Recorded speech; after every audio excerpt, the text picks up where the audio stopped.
Bom, nós estamos aqui falando sobre a organização do culto da igreja, sobre como fazer isso, e essa aula é a aula de número 23, tá? Aula de número 23.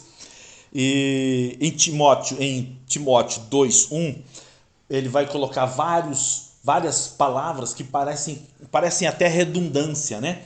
Ele coloca assim, ó: exorto vocês à prática de súplica, oração, intercessão e ação de graças. Não é tudo uma mesma coisa?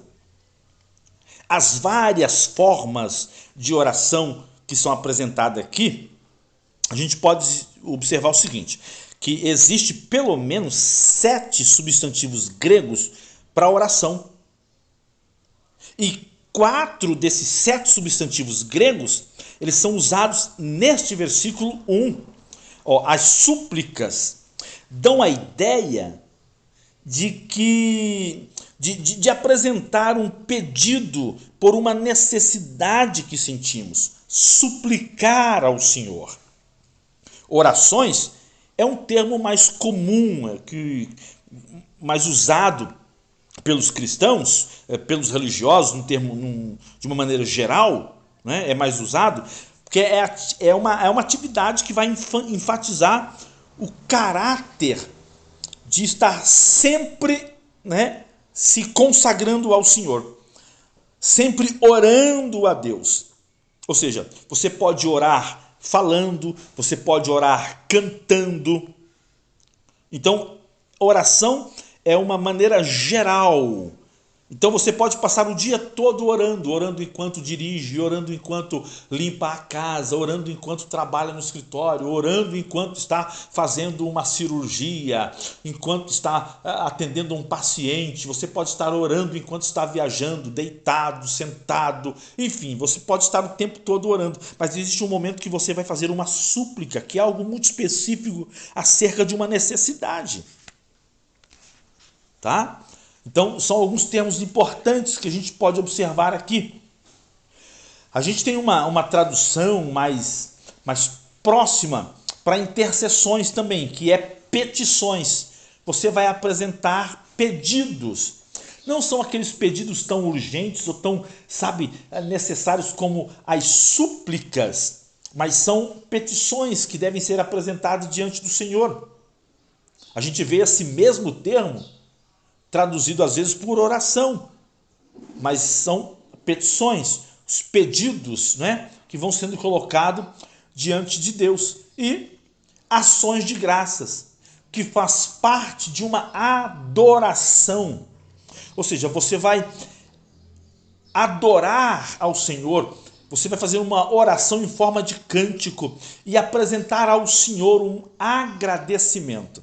Vamos orar agradecendo ao Senhor. Então se ora, se canta e às vezes até se faz festa, não é? Mas é um movimento de oração também.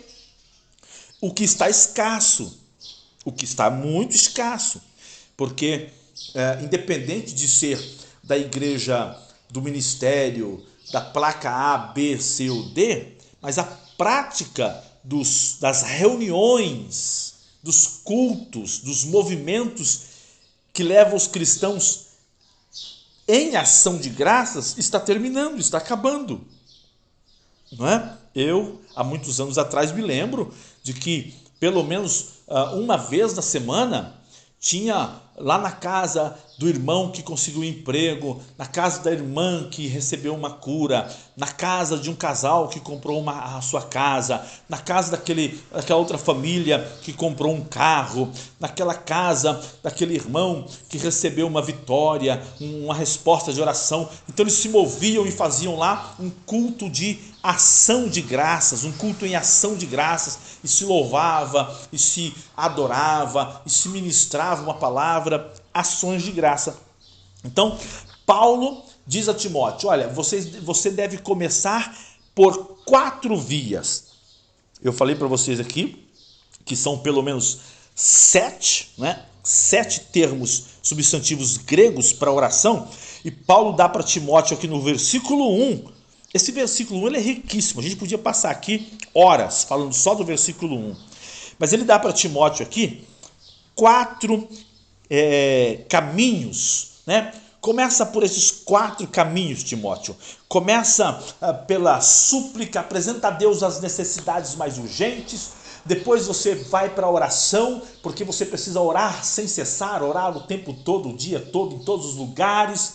E você precisa também interceder, que é apresentar a Deus as necessidades, os pedidos dos irmãos, da igreja, dos líderes, os seus pedidos, e colocar essas intercessões diante do Senhor. E não se esqueça de agradecer, de realizar ações de graça. Então Paulo diz, olha, 4 caminhos para você começar organizando a casa.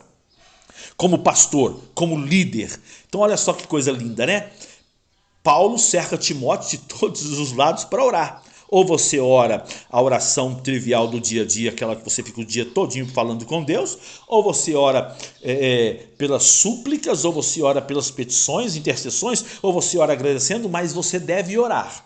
Você deve orar de todas as maneiras, de todo modo possível, em todas as ocasiões. Nunca pare de orar. Ore sem cessar.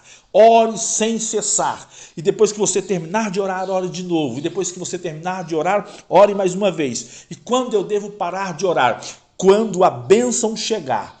Quando a solução chegar. E quando a solução chegar, então eu posso parar de orar? Não, não vai poder parar de orar, porque agora é o momento da ação de graça. E assim vai. Então a vida do pastor, a vida do líder, da pastora, do missionário, do pregador, ele precisa ser recheada de oração. Orar muito mais do que qualquer outra coisa. Porque tem pessoas, por exemplo, que vão ensinar, pregar, e eles estudam aí 2, 3 horas de estudo, né? Mas não tem 20 minutos de oração naquele meio de estudo.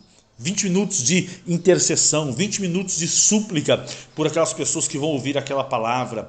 Então a vida do obreiro do Senhor deve ser recheada de oração. E que conselho melhor teríamos, se não esse, para iniciarmos 2024, né? Nessa 23ª aula de epístolas pastorais, nós recebemos essa porção tão poderosa que Paulo dá a Timóteo. Pastor Timóteo, invista em oração de todas as formas que você puder. Ore, ore e não pare de orar. Glória a Deus por isso. Bendito seja o nome do Senhor por isso. Eu tenho certeza que você que está ouvindo esse áudio, assistindo essa aula, sem dúvida, deve estar sentindo a presença de Deus, porque eu estou aqui sentindo a presença de Deus, estou recebendo o Espírito do Senhor, o Espírito do Senhor falando comigo exatamente isso que eu estou ensinando aqui esta manhã. Ele está dizendo, Lorandir, ore, e depois ore de novo, e ore mais uma vez, e não pare de orar. Problemas só são resolvidos através da oração, a partir da oração. Existem muitas maneiras de resolver problemas, mas sem oração, todas essas maneiras fracassarão. Muito bem, vamos então para a nossa 24ª aula.